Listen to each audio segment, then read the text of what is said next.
হরে কৃষ্ণা, শুক্রচরণের প্রণাম। আশা করি সবাই ভালো আছেন।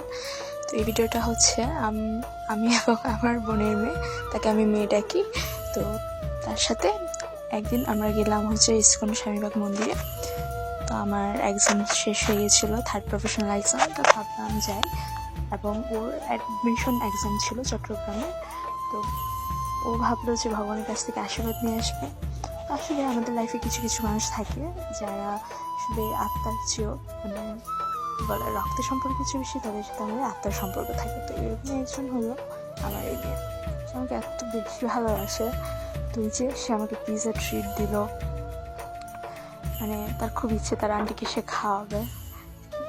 কারণ আমি মাঝে মাঝে ওকে একটু প্রসাদ রান্না করে খাওয়াতাম। তো পিৎজা হচ্ছে যে আমার খুব পছন্দের। তারপরে যে এই আংটিটা দেখছেন, এই আংটিটাও হচ্ছে ও আমাকে গিফট করেছে।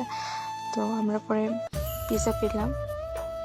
পিৎজা পাওয়ার পরে ওইখান থেকে আমরা বের হয়ে ফুচকা, তারপর হচ্ছে যে ভেলপুরি, এগুলো পেলাম। দেন চলে আসলাম হচ্ছে যে বাসায়। তো এটাই, আপনাদের লাইফে যদি এরকম কোনো মানুষ থাকে যারা আপনাদের রক্তের চেয়ে বেশি আত্মার সম্পর্ক, তাদেরকে অবশ্যই মেনশন দিবেন। আর সবাই অনেক ভালো থাকবেন। হরে কৃষ্ণ, প্রণাম।